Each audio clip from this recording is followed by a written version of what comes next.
It looks like what? Maybe they'll make that Yeah. a TikTok. It does look like you have no eyebrow. Crazy.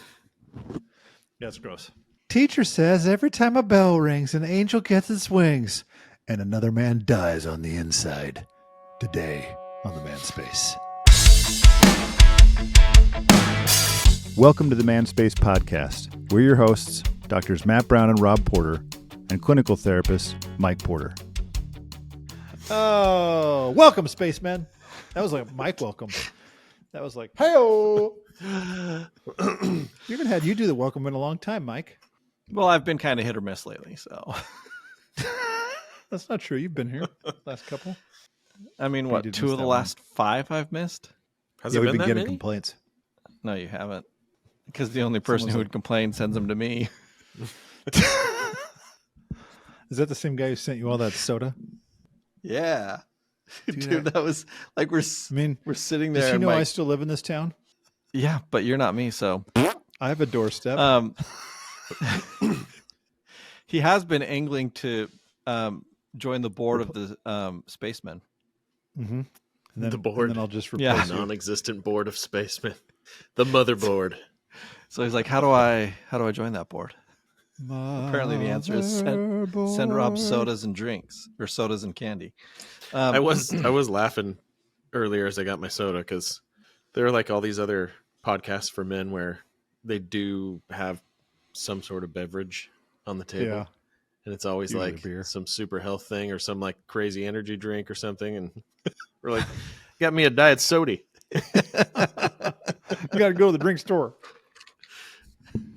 So, dudes, we're getting into it now Okay. because I had some thoughts this Christmas. And here's what's funny.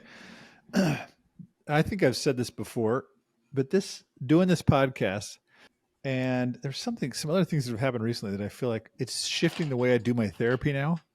Like I feel like I'm seeing more often how men get put into these weird spots by their female partner.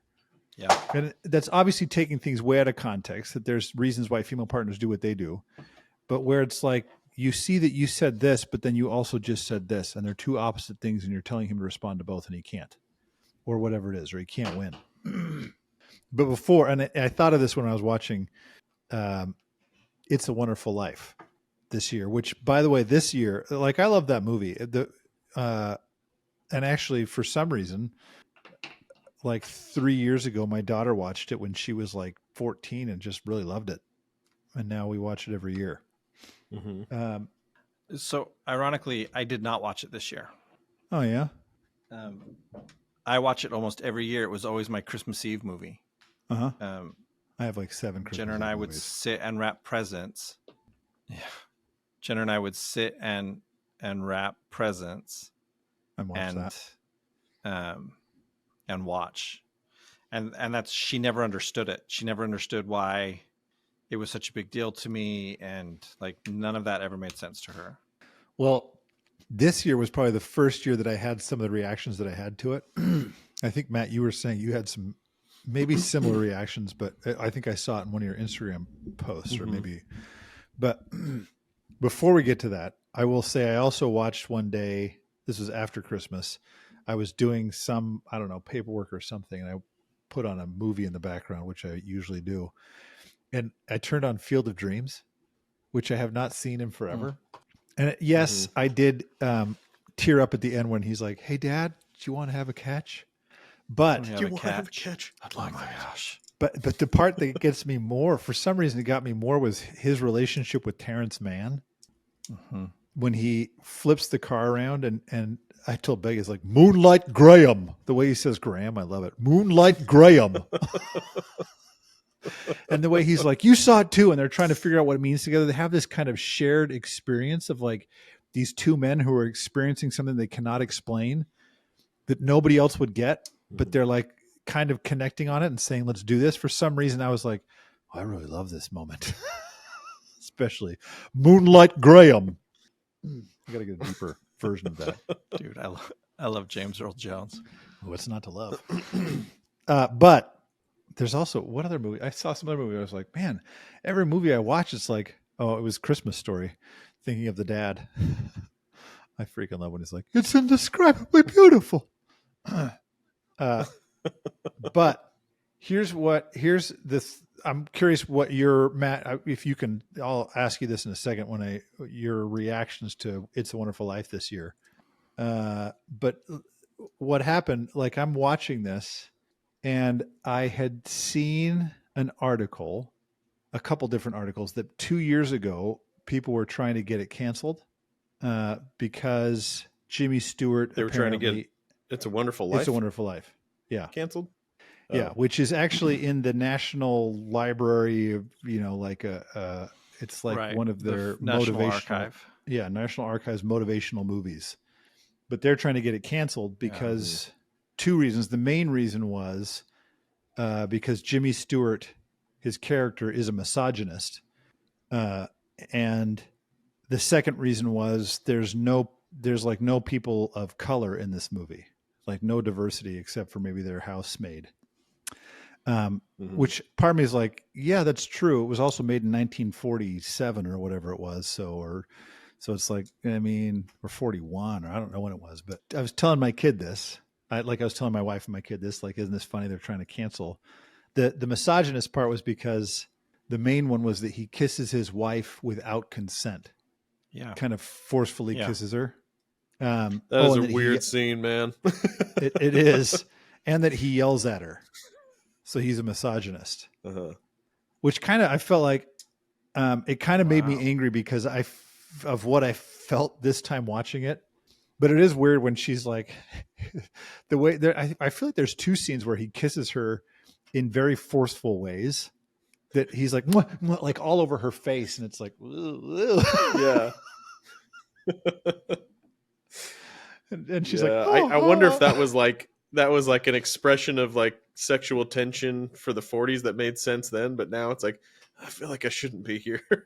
That's funny. I didn't take it as anything sexual. I took it as like, not like, took it more, well, like when he's like, I want to, he just starts, he's like venting all of his frustrations about what he wants to do and doesn't want to get stuck there.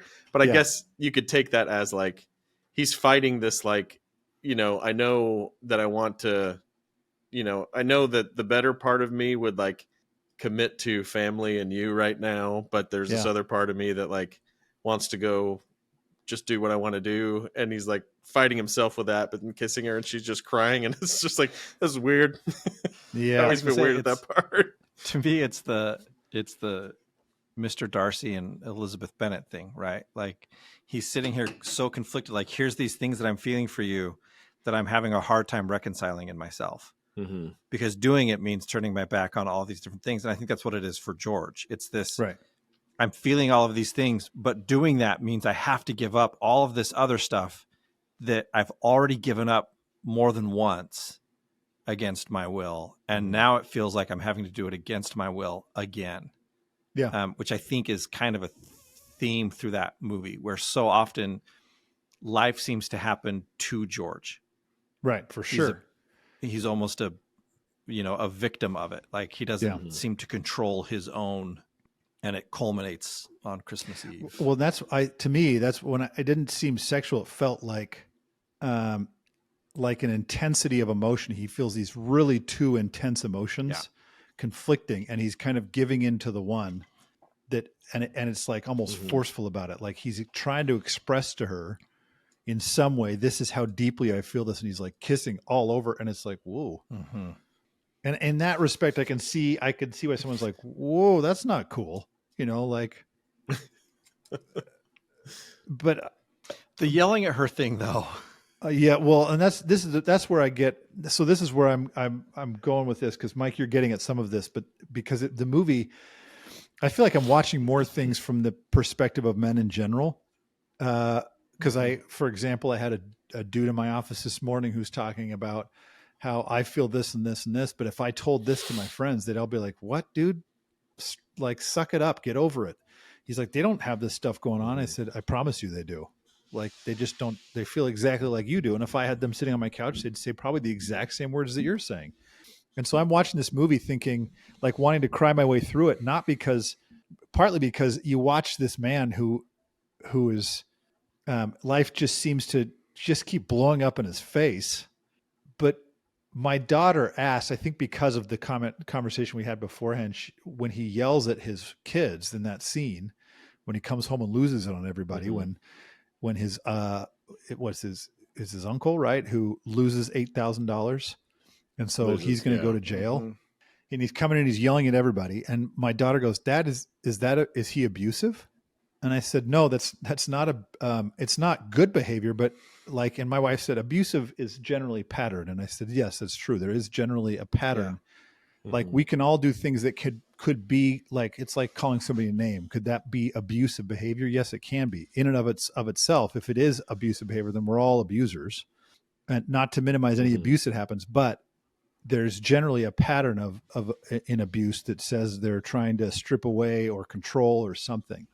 And I said, no. And this is what kind of felt so like I'm kind of following along with this feeling with George and feeling what you're feeling, Mike, what you're describing, this feeling where it's like he's doing everything he can to make life go the way he wants it to go, not only for himself, but also clearly, continuously for everybody around him he cares about.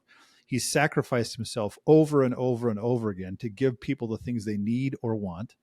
And then he has this moment where he kind of falls apart.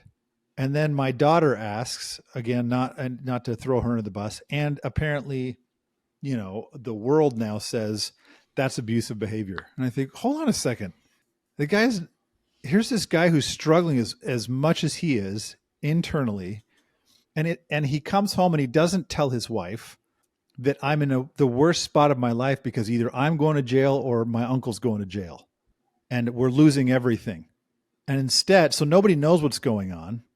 Eventually, his wife finds out because she calls and talks to his uncle, which we don't see. We just see her make the phone call. But it made me feel very like I'm watching this whole time thinking, oh, this poor dude is breaking his back over and over and over again for people. And then he gets in trouble for it.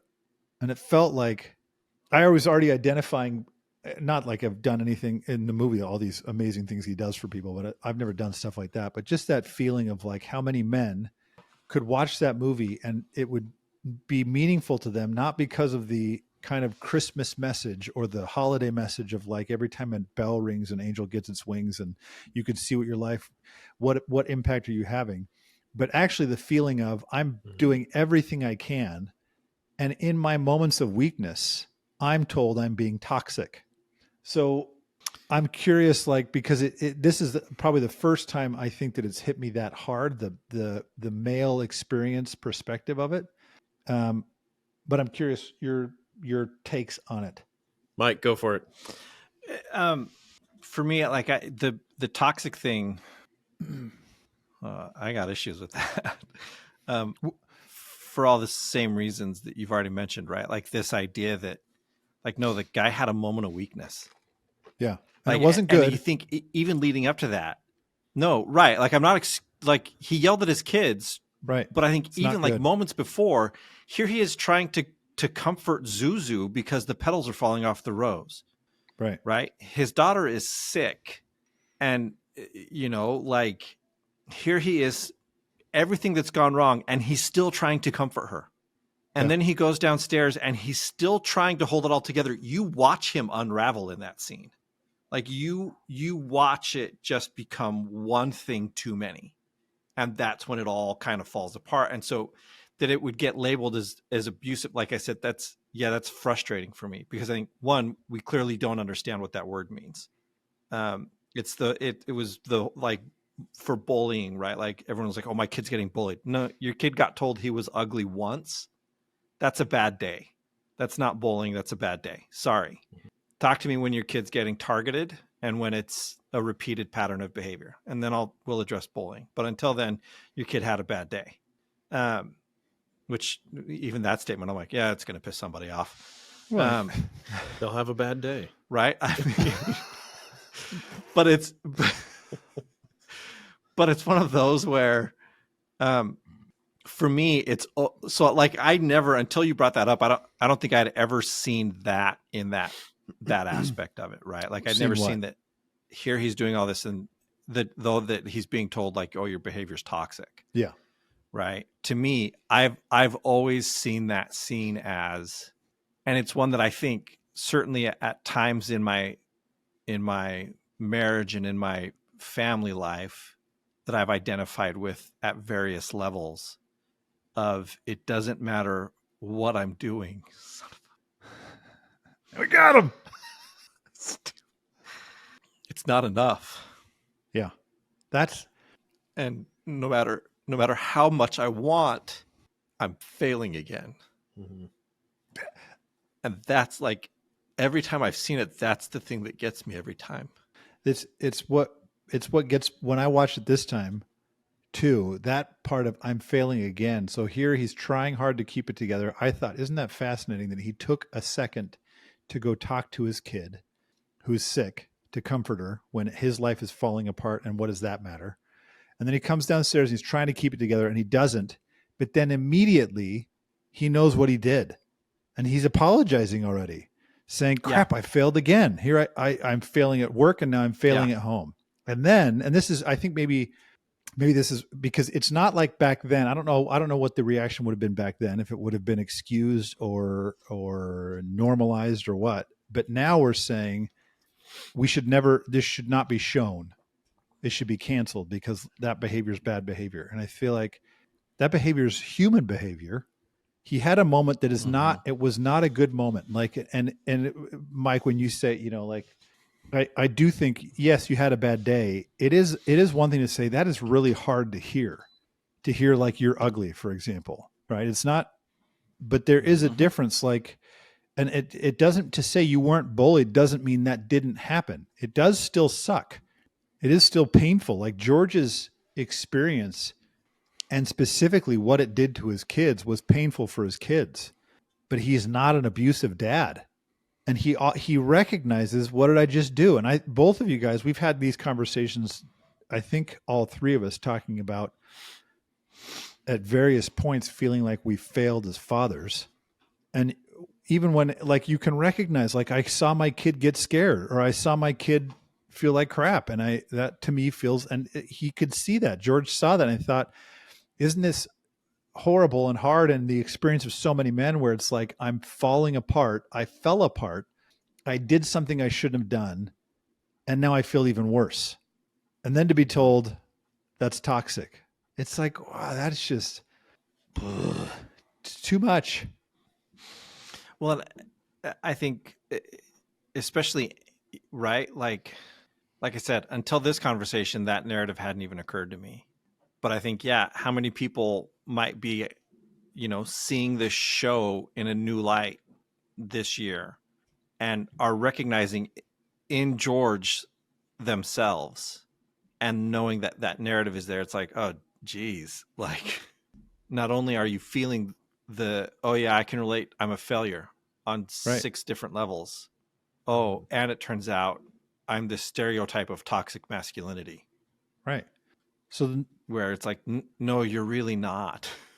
But then the message becomes clamp down harder. Make sure you never express, because we still don't have, like the dude I'm talking to earlier, we still don't have the outlet for a man to come and say, I think I've spent my life trying to, like, or of necessity responding to crisis after crisis. And this time I couldn't do it. And this is the time that everyone's going to remember because I go to jail. And Matt, you mentioned this in your post. It's like, I'm now worth more dead than I am alive, which is actually something I said to my wife. Like, at this point, he must know the only way to really help my family now is to get my life insurance. They can have it. And otherwise they're going to have their dad go to jail. This is really depressing me.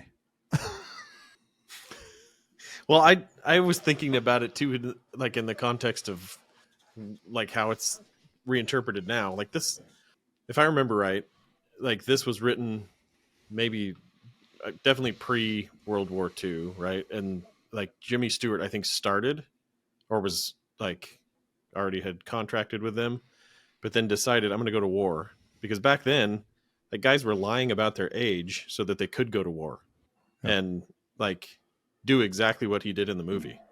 And then, to come back like I really wonder how that impacted his ability to act in the role, having just done essentially what his character did in the movie. And then like it's such a, like back then it probably was a very clear message given the time. I think that ultimately what matters the most are, principles and values like sacrifice and friendship and, helping the underdog that's being oppressed by Right. Potter, Germany. Like, so, there's like, I think there's all these overlap themes, but, so back then it probably felt much different, but now, like, I could see people reinterpreting this as like, that's a toxic message for men, because no man is going to be able to not, or no person is going to be able to not completely lose it. And maybe he's being completely taken advantage of, and he's enabling all these people. And, like, I think that's an important part of the story. Like for sure, he would not have, well, I don't know if for sure, but maybe he wouldn't have blown up on his kids if he had lived his life very differently. Right. But the whole point of the movie is, if you weren't here, this is what the world would look like. Right. So it's like when you're talking about these kind of double binds, sometimes we get, it's really difficult, I think, to honor both of the virtues in the message. You absolutely have to do the things that feel right for you. Right.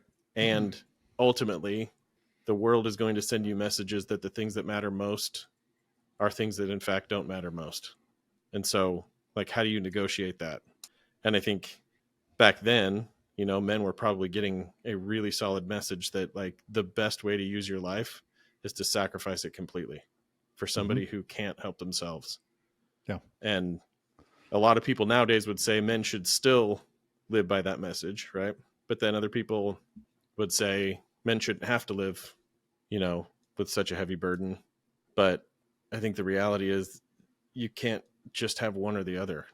Like, there's got to be some balancing of the two. And I think the part that stood out to me, it's funny, like, I've watched it a bunch of times, but like this year I'm like, oh yeah, he was about to commit suicide. Like, I don't know why I missed that. Like, I mean, I knew it was there, but it was just kind of like this, small part of the story. But I'm like, one, that's a pretty heavy message for 1948. And maybe it was more commonplace back then. I don't know. But I also think like for somebody to be that, like, I don't think that he's a fictional character, obviously, but like, I don't think that he in a calm moment would think nobody will help me, or nobody cares about me, or, right. Or the world would be, better off without me. But like you're saying, the desperation, because it was like from the earliest moment, it's like, if somebody else's need or life is hanging in the balance, I will almost without a second thought sacrifice mine for them. Like his brother, right. Jumping into the cold water and then not being able to hear, and like not throwing people under the bus, like the pharmacist. Like, I'm never gonna tell anybody what happened, right? Like, I'm gonna protect you, and then, like you're saying, to have that, I don't think that the characters in the movie completely sent the opposite message when he blew up on his kids. And clearly his kids were like, who is this guy? I've never seen him before. Right. It wasn't like, oh, here goes dad again. If the kids were all like, oh, whatever, dad, like that would be like, okay, yeah, this is probably an abusive pattern. Right. But something is really off with dad.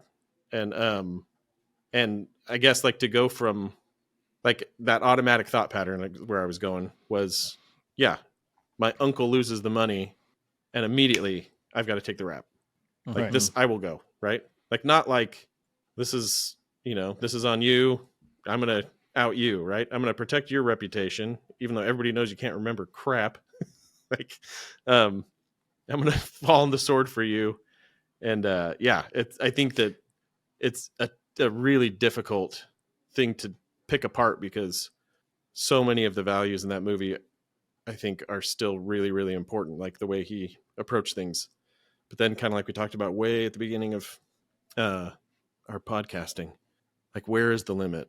You know, where is it? Right. Where is it okay to say, like, I can't do this, and not then be like cast out as a man, or cast out as a partner, or cast out Right. as a friend, you know? And what does it do to us when we say, I can't, right? Sometimes I think it is really the right thing to say. And other times maybe we aren't challenging ourselves enough. So I think it's just, I wish there was like a real clean way to interpret it, but I think it's just really complicated. Yeah, I think it's interesting to wonder, like, because actually there is that brief moment when his uncle loses the money. He says someone's going to jail, and it's not going to be me. Like, he tells his uncle, Yeah. "You're going to jail." But for he this, has not moments me. like that, right? And then he goes back Right. on it. Yeah. All right, and you can tell clearly when he goes home, he's going back on it. He already knows, I'm going to take this, Mm-hmm. and he goes to Potter and says, "I lost the money." Right? I'm not remembering that wrong, right? Yeah, but He just like Potter makes that, draws yeah, that he says, conclusion, he says it was basically. misplaced or whatever Yeah. it was, but he doesn't And say then he doesn't my uncle argue did with it. him. Which is funny though. Yeah, because Potter has the money in his lap. Potter has the freaking money. I know. Yeah. That gets me every time. I'm like, you freaking thief. Right. Yeah. You are stealing that dude's money and you're going to let him go to jail. Oh, that every time. But I So angry. like, Sorry. I do wonder when I like watching this thing and having kind of these feelings coming up. It's fascinating to me too that his thought was not, it was, I have to get out of this situation, and to get me and others, I have to get everybody else, my family, out of this situation. So I will sacrifice myself. Ultimately, I will kill myself so that my family has this money. When his wife says, and he didn't do this, and this is something I think is hard for men, is like, well, I will reach out to our network of people to help. He doesn't go to anybody to help. Mm-hmm. And I think so many men Yeah. have that message of, you carry this, it's your job to carry it, and we don't know what the limit is. I also heard a different client today saying, essentially, I should not be, she already has something we've talked about many times. She already has so much she's dealing with. I can't share this with her. It will only make it worse for her. So I should not use my network of support. In fact, I don't think many men feel like they have a network of support. Sometimes they do, I think, logically feel like, I know that if I really thought about it, yeah, I could count on Jerry or Chris or whatever. But when it comes down to those moments, I don't think they feel like I would reach out to these people. I think they feel more like, if I do, I will be seen this way. I'll be seen as a failure. I'll feel like a failure. It's too humiliating. It's too something. And so I won't reach out. Instead, I'll sacrifice myself more, even sometimes to the ultimate level. And so I think that's one of the other things that really, I guess it fascinates me to work with clients and to watch a movie like this and think, isn't it fascinating that here we are 80 years later and it's still the same messages? Like, and here's this moment where he screws up and it's like unforgivable. Like it wasn't unforgivable. I can't remember her response. His wife's response at first was like, she was pretty mad back, and it was kind of like, you need to leave or something like that. Didn't she tell him you need to leave or something? Am I remembering incorrectly? Yeah, no, that's the thing. I was trying to remember exactly how that played out, because my memory of it is, yes, she pushes him to leave. Yeah. But Yeah. I think she does it as a way to keep it from escalating. Right. I understand that. But as the male, the message is that behavior is unacceptable. Get out of here. Right. At a moment where he's saying, I'm at the lowest point of my life I've ever been, the message is, get out of here. Now, even though that's not the message she's intending to send, she is saying, hey, go cool off or whatever. But it is kind of this hard message of, you should not have that response. And admittedly, he should not have a response where he's yelling at his kids. But every dude I've ever talked to has had that moment where he's yelling at his kids and feeling like, I should not have responded this way. But when you're already getting the message over and over of take it on the chin, and then you fall apart, it's almost like you can't fall apart. The good news is, at the end of the movie, obviously it says, it's okay, we're all here for you. But most of us, I don't think, get that in life. We don't get these grand moments of everyone saying, hey, dude, don't worry. We're all in your boat with you. I think we just feel like we're out there paddling our boats by ourselves.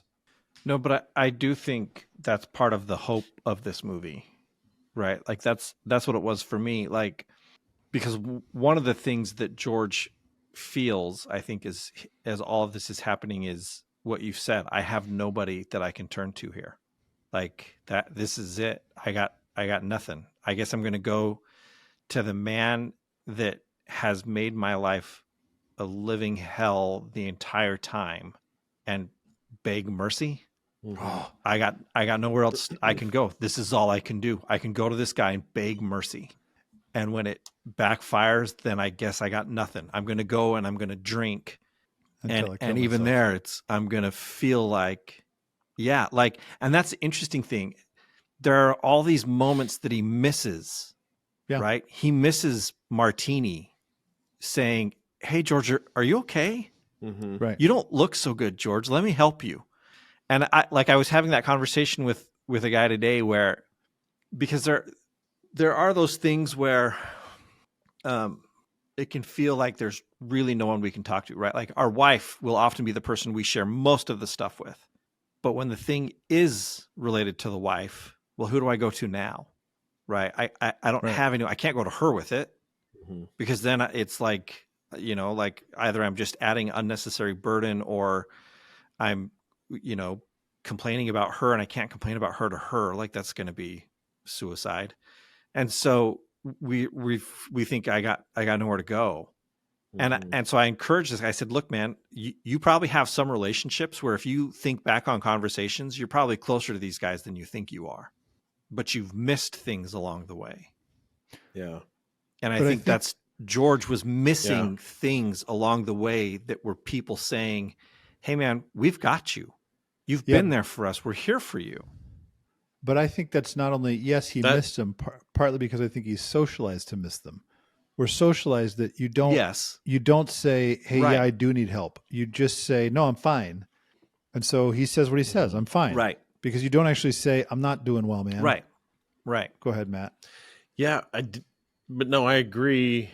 I agree with both of you. I guess the difference I would say for me is like, and it's hard not to do this, but like he's basically becoming a martyr to the idol of manhood in his mind in a way, Yep. right? Because I have a thought on I that. think we oftentimes tell ourselves like we can't say I do need help, right? And that implies because other people won't help us or whatever, right? And sure, there are situations where that's true, but I think the more powerful message, I think, is we don't, because we can't tolerate sacrificing some sort of vision in our minds of who we are Mhm. supposed to be, Mhm. not by converting to the opposite either. And I think that's just an easy way to like deflect the issue. Like, what, would you expect me just to be a wuss? No, expect you to be a person who happens to be male, right? Like, and I'm saying this to myself just as much as any other man, because I think what we're saying is I can't in some way handle you maybe reacting in a way that would make me think that me asking for help was the wrong thing, or me struggling was the wrong thing, or me, like I can't handle all that goes along with that. Everything that comes crashing down in terms of how I think you need to view me. And so I think, yeah, there are all these, I mean, the entire movie is like, hey dude, your wife will be there for you. Right. Yeah. She has like, from like the freaking soda shop, she's wanted nothing more than to be with you and support you and live life with you, no matter what that means. Right. And, you have all of these supportive people around you, and I totally get the struggle, and I'm not judging the way he handled it, but I guess I just want to push back on sometimes our statements like, we can't. And it's like, well, explore that more, because is it we can't because we were socialized a certain way, or and we continue to give our power away. We Mhm. continue to say like men aren't allowed to, or I can't ask that question. And if you're saying for yourself, I can't because I don't possess the strength right now to deal with all the emotions and all the fallout in my own mind about who I am and what that would mean about me, cool, let's start there. But like, I can't because someone else is keeping me from, like, that is the most emasculating statement you Right. could make. Yeah, that's and I think Oh, sorry. That's I it. think that's No, a go good ahead. point. Like I struggle some when people are like within my office will say things like, I don't know what to say, or I can't say this. I think, yes, you can. You just don't like the outcomes of what will come if you do it. And that's one of the things I know I struggle with is that, like, for me to ask for help, and this is something I've worked on a lot and I've mentioned before, it feels too much like giving up what I have built up to be my own identity, which is you can Hmm. always count on Rob for everything.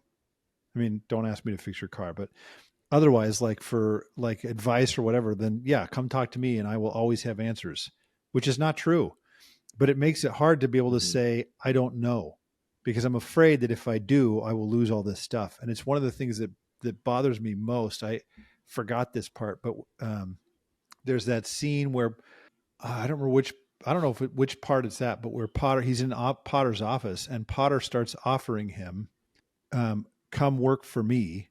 I'll give you this and you can take Hmm. your wife to these places. And I told Becky, I was like, he's playing on all the things that we define ourselves as men. He's playing on whether or not you're Hmm. a good provider and how happy you make your wife and all these things that would like, it's like torturing him to say, sure, these people have this, but you've got nothing. You've kind of failed as a man. Don't you want to be a success as a man? Don't you want to feel like a good husband and a good father and a good provider? And it feels like, I was watching that feeling like I might go work for Potter because, like, does it Hmm. matter more that my wife and kids have everything they want or that people I don't really know have what they want? It felt like torture to me to listen to this place of like, how do you turn that down? Hmm. Am I irresponsible for turning down this? Like, there was a time in my life where I turned down, when I was building this practice up, I turned down a job of guaranteed money, of a good salary at the time, because I felt like I want to go this direction. But then it felt like, what am I doing? Why would I turn down guaranteed money? I mean, admittedly, I would have tortured me to work that job, but still, it's guaranteed money.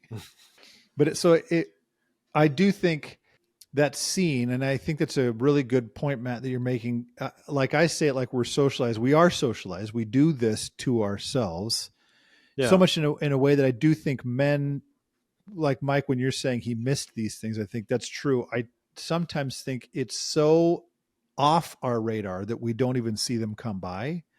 And I think it requires us. And that's what I liked about this movie this time watching it was it requires us to start to look and say, wait, what am I buying into?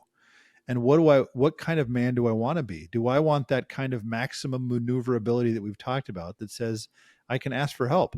I can also be helpful, but I know the support network I lean on and I know who to go and who I can talk to. And if I go and say to my friend, hey, I'm struggling with this thing, and he's like, okay, dude, I don't know why you're telling me this. It's like, because we're friends and that's what we do, dude. Can you talk to me about this? And not say, you're right. Sorry, never Hmm. mind. Because I don't want you to perceive me as a wuss. Mike, I can't hear you. Is it I just think me? you're muted, Mike. No, I lost your audio too. How about now? Yeah. Yes. Okay, Okay. there it is. Apparently, I muted my microphone. No, I've had a couple of experiences lately where, um, like that idea of right, like being the martyr to masculinity and not asking for help. Like the thing that stood out to me was like, no, sometimes we, as men, I think we fall victim to like, I'm going to kind of float this thing out here and hope someone, right? Like we're fishing. Like I'm going to cast it and hopefully someone bites, and that's going to give me the thing I need. Hmm. Instead of saying, no, this is what I need, right? I need you to listen to me right now. I need you to sit and be in this conversation with me because I got to process this. So, um, shortly after shortly before, I don't know, had to replace a battery in my car. Now you go to AutoZone and, we'll replace the battery for free. And right. And so I'm like, sweet, I don't want to do it. Hmm. Like I've done it. I've replaced batteries, but I don't want to do it. Um, but they didn't offer to come do it. So I did it and I didn't have any tools with me. So I'm like, hey, can I borrow tools so I can replace my own battery? Um, and my wife's like, well, why didn't you go ask? And I said, because that sign's actually for women. And she was like, what? And I Wait, go, what? yeah. And I go, there's no way if I walk in there and say, hey, will you guys come change my battery? Like I can guarantee those guys are going to be like, because you don't know how to change a battery, dude? What's the matter with you? Now, I don't actually think that sign's there for him, but I think that sign's there for anybody. But my thought was like, no, those guys, Right. like to them, like I remember asking a guy, like I went in with a car thing years ago and my belt was slipping. I'd replaced one of my belts and my belt was slipping, so it was squealing. And I said, I can't make it stop squealing. He goes, you just need to tighten it more. And I said, okay, I'm going to go do that. But if I can't get it tight enough, can I bring it back here? And the guy was like, dude, you just have to tighten it. And I was like, clearly you're not hearing me. I'm telling you, I've tried that. It's not working. Right. And so like, I thought, right, this is, if I go to these guys and ask them to change my battery for me, they're gonna be like, you can't change the battery yourself, dude. What kind of man are you? Mm-hmm. Yeah. So a couple of weeks ago, it was actually on my daughter's birthday, we were driving into downtown Kansas City to go to Union Station. And when we bought Jenner's car, we replaced the wipers because the ones that were on there weren't great. And I replaced them and everything was fine. So we're sitting here driving and it's raining and all of a sudden it feels like a stick has hit my windshield. And then I realize I don't have a wiper anymore. So I can't see out the driver's side window because there's an arm, but there's nothing wiping anything away. So now I'm driving like this, like trying to look out, like, Jenner, find me an AutoZone or a Walmart somewhere where I can go get some wipers because obviously we're not going anywhere else until this is fixed. So I get there. It's I don't know, an O'Reilly's or some smaller place that I'm not super familiar with. Same thing, sign on their door. Hey, we'll install your wiper blades. And so I go in and I buy my wiper blades and I come out and I'm trying to figure out how to put it on. And Jenner goes, well, Mike, they'll install wiper blades for you. And I'm more than a little bit embarrassed by my response.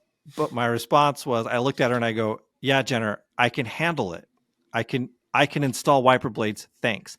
As though her saying that was a direct shot on my masculinity. Mm. And I realized it was like that. And the funny thing is, guess who installed the wipers that fell off? So can I install the wipers? Apparently I can't. Like, evidence would suggest I can't do this. Yeah. But when my wife suggests, hey, why don't you have them do it? My response is, I can do wipers, Jenner. Didn't you see the one back on the freeway? But and then she had to have. So, like, I totally identify with the struggle. I want to like inject a strong suggestion for all of us dudes here, right? Because I think this is such a missed opportunity, right? Because like things like this happen all the time, and we all have this response you're saying, right? Mm-hmm. And it's like my choice is to like figure out how to do it and prove that I'm competent, or like completely lose my man card and have somebody else do it, right? But I think there's like a huge component of true masculinity is strengthening the brotherhood, right? And like that is an opportunity to go to another man and say, hey, dude, let me let you be competent because I'm not threatened by your competence. I'm competent in ways that you're not, but like, let me help you shine right now, right? And let me learn something. And my relationship with you now is stronger, right? I didn't have some sort of pissing contest with you, right? Which is what we always do, right? And it's like all the Facebook groups I'm on for smoking, it's like somebody just genuinely wants to have a little bit of competence and say, hey guys, I know I suck, but this is my first thing and I think it turned out okay. And people are like, well, you missed this and blah, blah. I'm like, dude, freaking let the guy have his moment. And and we can do so much as men to like say like, here, man, let me step aside, teach me. Right? Like, let me, and I'm not saying I would have done anything different with the wipers, by the way. I would have been doing the exact same thing. It's faster if I just do it. Yeah. Well, so that's the funny thing, right? Like, one, all three daughters were in the car. Mm-hmm. So this is like, already I'm feeling, one, scared because I'm doing 75 on a wet freeway and I can't see out my driver's side window. But then two, I'm like, yeah, I'm the guy who installed it. So now all my daughters know I can't install a wiper. And now my wife is just in front of all of them said, well, why don't you just have these guys do it? Because clearly, Mike, you suck. Mm-hmm. Yeah. which was obviously not what she was saying. And she did, like she had a conversation as I was struggling with the wipers, and I'll finish that story in a second, with the girls about like, yeah, here's what this is for dad, which in hindsight, I really appreciated because it gave my daughters each this view into what it is to be a man in a situation like that. And all of them were like, that's the thing dad's dealing with right now. And Jenna was like, yeah. And they're like, oh, that kind of sucks. And I was like, oh, okay, well, thanks, Jenner. Ultimately, I did end up going back in and saying, hey, man, can you just come do this? And he was, didn't even bat an eye. Right, Sure, man. Of course he didn't. Yeah. Came out, stood in the rain with me, installed it. And I was just like, yeah, okay. And for me, I thought, yeah.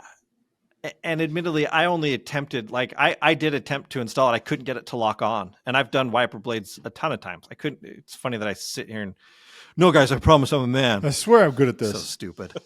But it's one of those where like I spent a few minutes trying to get them on, and I could not get them to lock on. Guy came out and did it, almost no trouble at all. Had a little bit of issue with the first one. Once he figured out how the system worked with this particular in my arm, was like, second one popped right on. I was like, son of a. But still, I was like, yeah, I struggled with it the rest of the car ride down to downtown about like, why was that such a thing for me? Mm-hmm. And I was embarrassed that my reaction was like that it was somehow a shot on my masculinity. Yeah. But it's true. That's what. Yeah, it is. But it's like you said, like, and I spend all day telling clients, hey, like, doesn't it make you more of a man to recognize where your skills lie, and to be able to own the skills you don't have? Mm-hmm. And logically, nice, I know that's true. But in that moment, right? In that moment, that's the point, though, right? Like, why does it have to be for us about being a man in that moment? Right? Why can't it be about like getting the job ddone, right? Or forging a new relationship, or learning something, or but we're all like, yeah, I'm in the spotlight and I'm gonna fail, so why don't I just go jump off this bridge, right? Mm-hmm.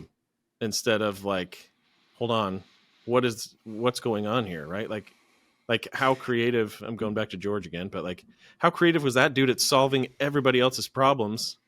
And then the only solution he could come up for his was to end his life, right? Well, to ask his nemesis first. Yeah. The guy least likely to help him. Right. Because he wants to see him fail. And then when that doesn't pan out, okay, I guess I got nothing left. Mm-hmm. But also, like, Matt, I really like that message of like strengthen the brotherhood. I feel like, thinking of my client this morning, that's like, man, I wish more men knew how many other men feel like they do. And I wish more of us were more kind and forgiving to each other, and trying to lift all of us at once. And so being able to go and say, hey, I don't know how to do this, but you do. Can you show me how to do it so I can learn? And then I can maybe teach my sons to do it, or my daughters to do it, or, like that I learn these skills. And I think of, if I go back to George Bailey for a second, at the end, I always thought it was interesting that, they announce, they read the telegram or whatever from what's his name, who's advancing up to $25,000, and all he needed was $8,000. Yeah, the hee-haw guy. And hee-haw. And here they are still dropping it. Everyone's still dropping their money in because that connection and that like support network matters. No one said, oh, never mind, can I take mine back? It was just saying, look, dude, we're all part of a bigger, broader picture of we're all helping each other. So that like build the brotherhood or strengthen the brotherhood really matters. Yeah. Martini, who busts the jukebox. Yeah. And I even bust the jukebox. Right. It's a Wonderful Life too would have them going on some sweet vacation with all that money.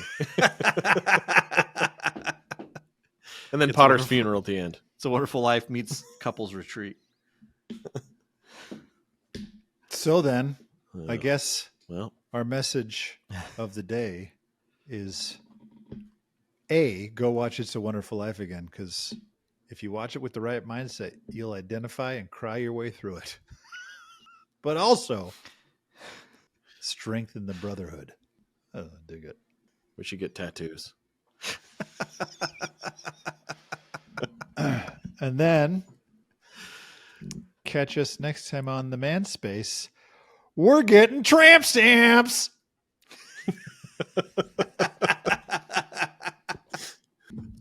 Yeah. Do you remember when I was doing my taxes last year, my accountant was like, or his assistant was like, so I'm just verifying that all of these things that are listed as meals actually took place at a restaurant.